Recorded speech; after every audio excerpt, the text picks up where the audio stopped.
Hello everyone, welcome to the class of Health and Physical Education, Unit 7, that is Physiology and Injuries in Sports. And today's topic we are going to learn, that is physiological factor determining the components of the physical fitness. But let us clear the meaning of physiology.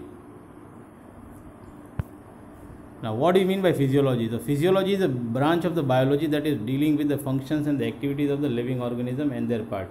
Living organism and their part, they used to have the study on the function of the activities of the living organism and their part.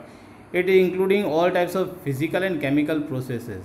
That means that whatever changes are going on in our body that might be related to our contraction of the muscles, that related to the blood flow, that related to the chemical process, biochemical reserves, that is how does the muscle used to contract and how it used to get relaxed, how the blood used to circulate, how the temperature of the body used to rise. So these all are including the chemical process. So exercise physiology is a study of how exercise changes the function and the structure of the body. That means that it tells us that how by doing the exercise, what are the effects of the exercise on the body, in the internal organs, how it used to work, and what are the changes are being brought in the structure of the body. Now the sports physiology is a study of the long term and the short term effect of the training on body condition of athlete. Now sports physiology is a study of the long term and short term effect. What will be the long term effect? For example, if you are talking about the related to our heart, then what will be the long term effect of an athlete when he is continuously engaged in any of the sports activities? Maybe his heart will become more and more stronger. His muscles are going to become more stronger.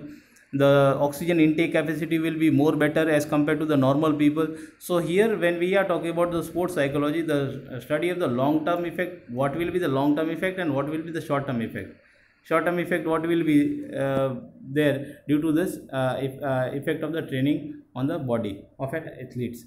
So here in the study of, that is how the exercise and the sports activity alters the function of the structure of the body. Physiological changes which takes place in the body, like size of the muscles, stroke volume, muscle strength, intensity of the nerve impulses, lactic acid tolerance, then we are having heart rate, blood pressure.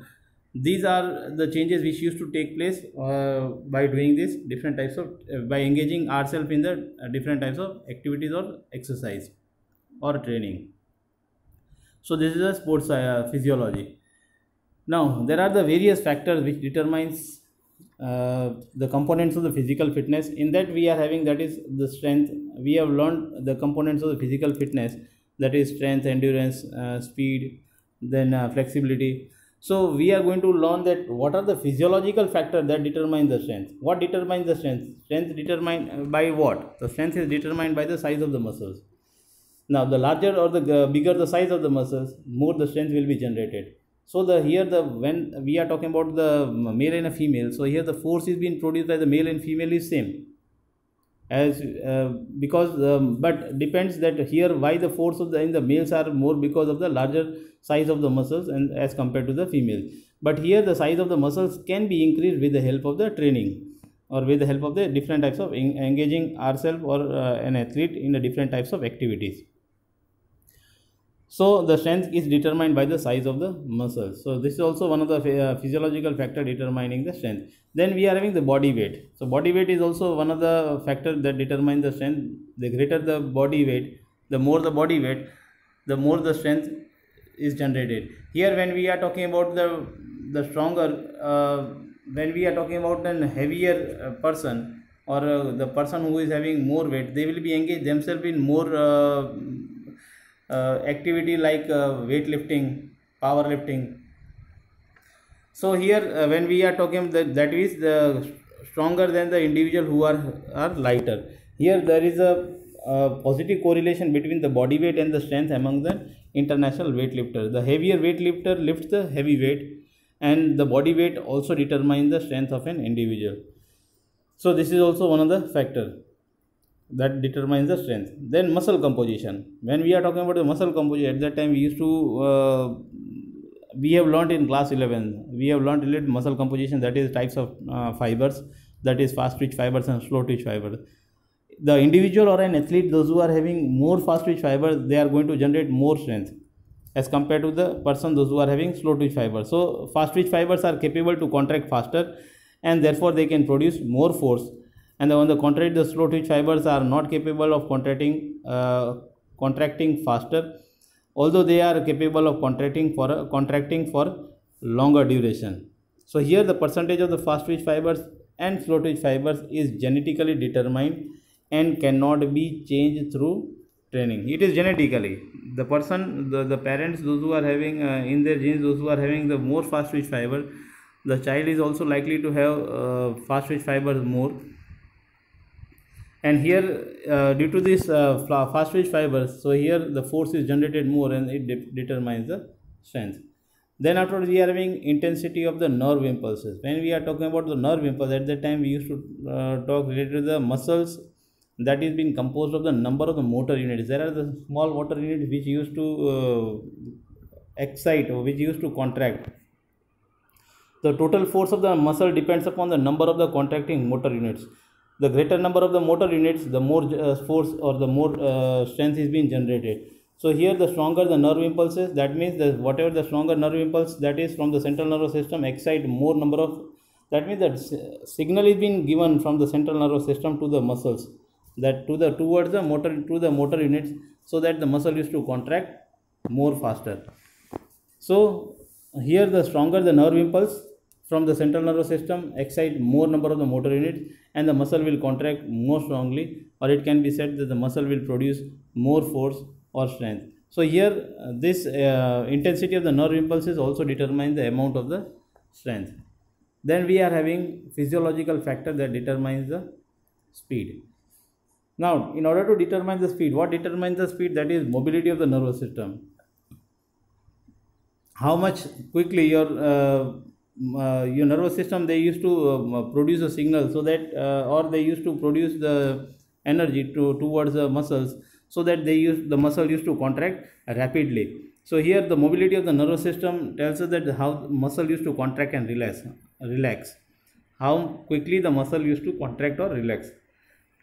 So this rapid contraction and relaxation of the muscle is being made possible by the excitation and inhibition. Excitation means stimulation, how much quickly the muscle used to stimulate or get excited, and inhibited means disallowance of the muscle of the concerned motor center. So this is called as the mobility of the nervous system. The nervous system can maintain the rapid excitation and inhibition only for few seconds, because here the excitation and inhibition is only for few seconds. Then afterwards what happens, the excitation spreads to the neighboring center, causing the tension into the entire body. Here then afterwards that means the power is being distributed to the entire body, and here the person used to it decreases the speed of an individual or a person. So here this inhibition and excitation is only for a short time period, and that can be developed, that can be trained with the help of the training. So mobility of the nervous system is one of the factors that determines the speed. Then after we are having muscle composition. Very clear, the fast twitch fiber, the individual or an athlete, those who are having fast twitch fibers, they will generate more speed as compared to the person those who are having the slow twitch fibers.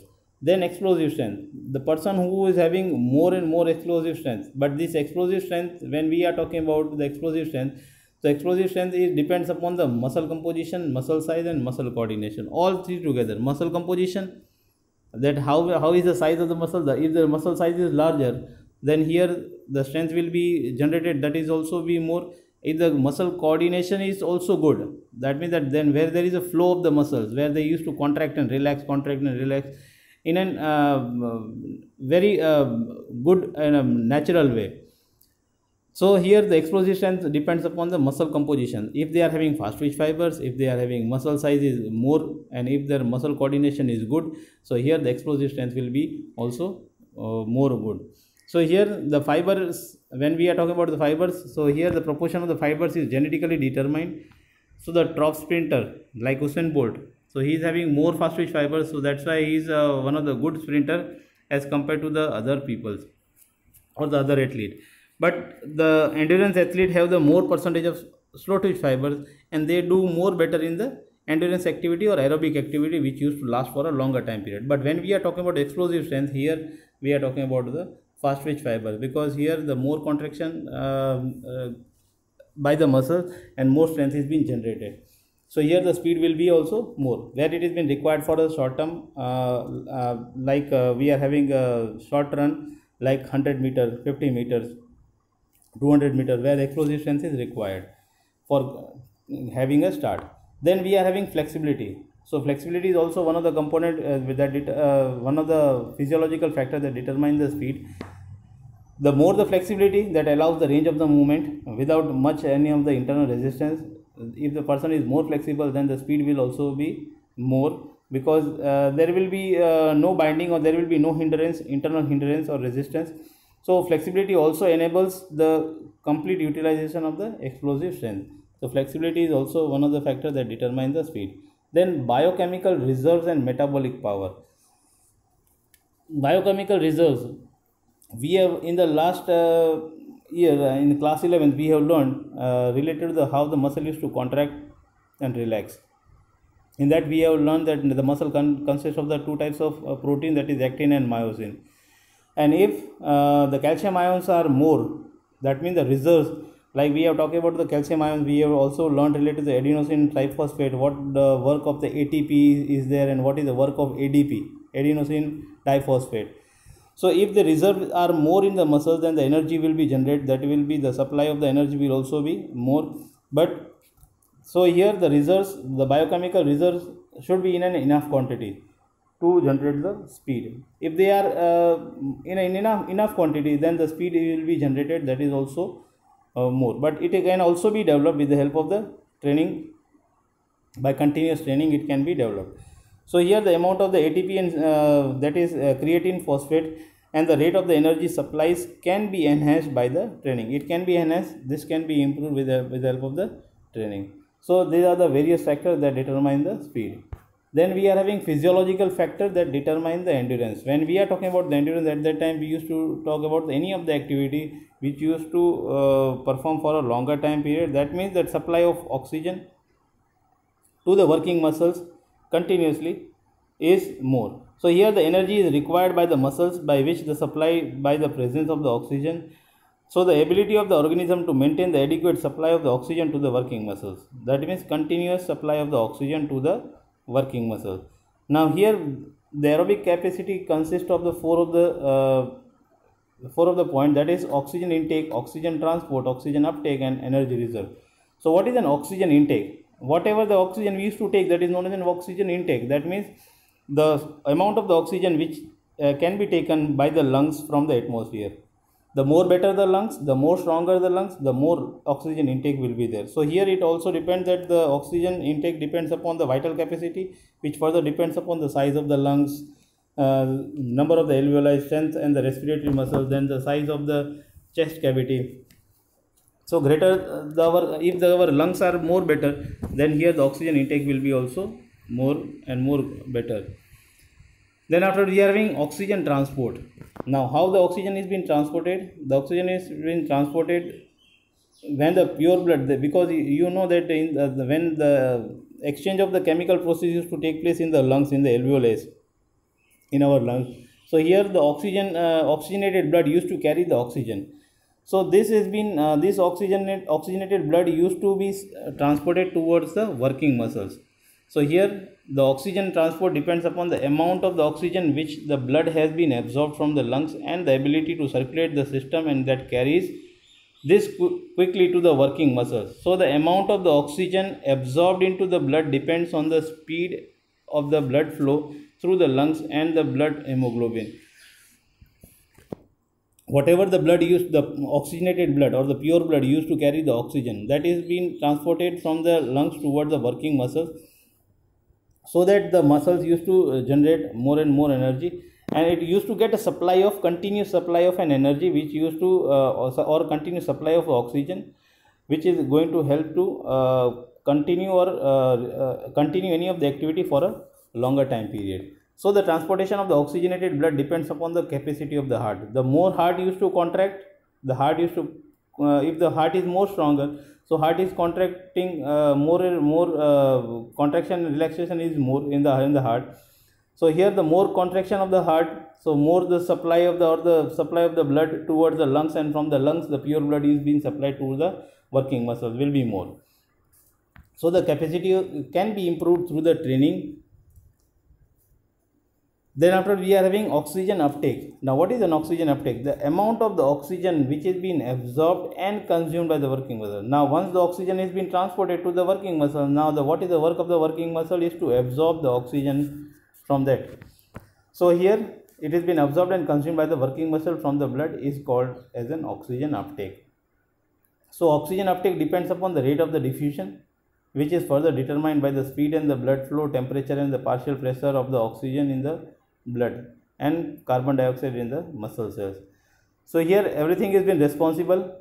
The speed and the amount of the oxygen consumption also depends upon the number of the size and the metabolic activity of the mitochondria, and fortunately these can be improved through the training. This oxygen uptake can also be improved with the help of the training.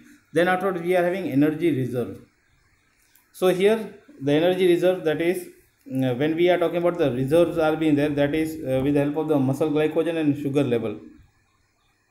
The energy reserves are there which are being used. So here the muscle glycogen, level used to fall after doing any of the certain activity, and the person may have fatigue.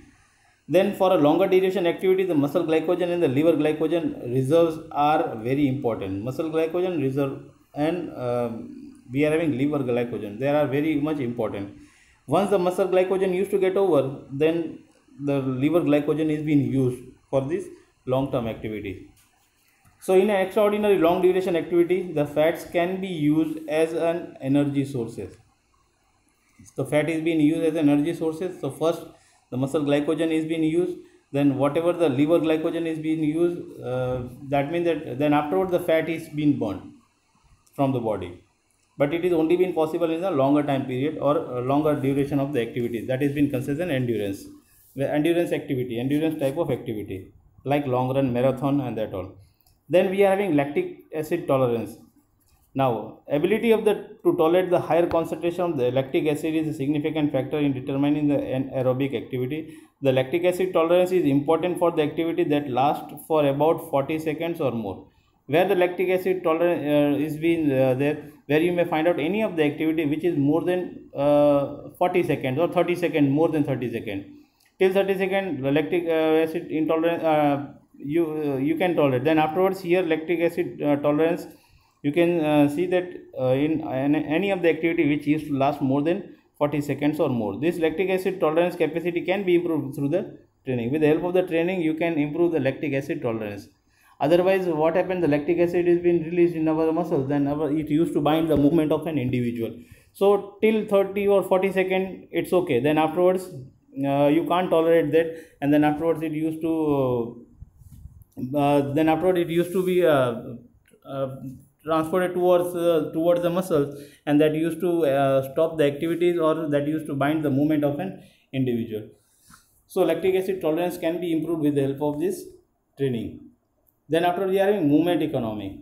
So when we are talking about the endurance, that means that movement economy, when we are talking about the movement economy, at that time there is for the endurance perform a runner who can run at a given pace with less energy and expenditure. That means that when we are talking about movement economy, that means that we are talking about the flow of the body.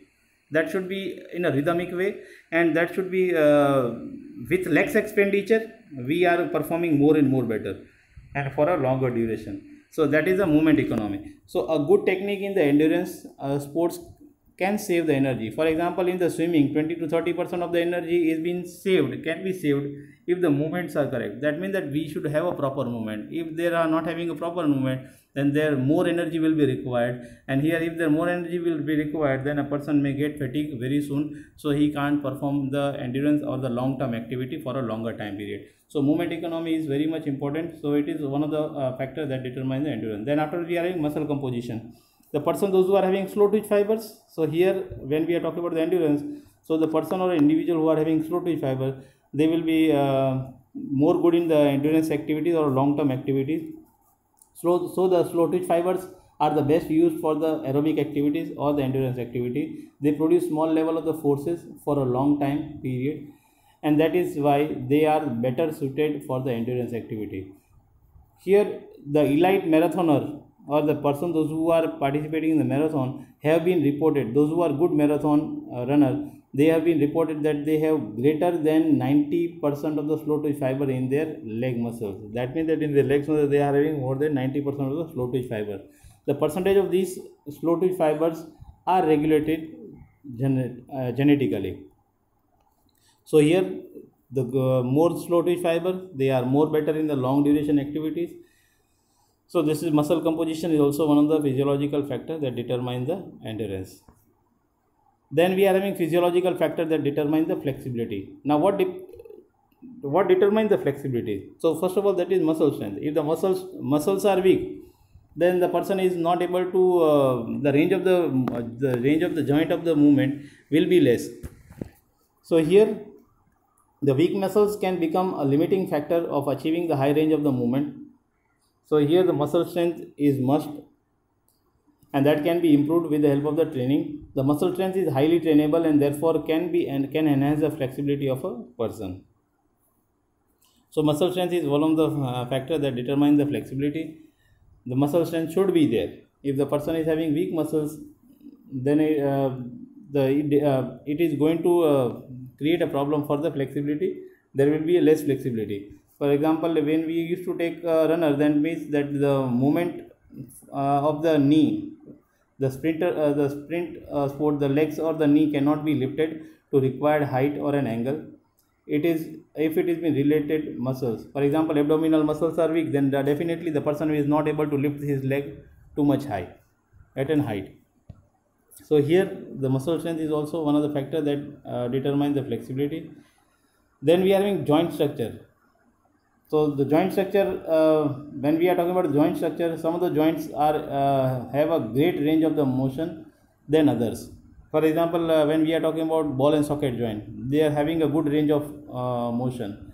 So here they are having a great range of motion where you can circulate 360 degree when you used to rotate a ball and socket joint.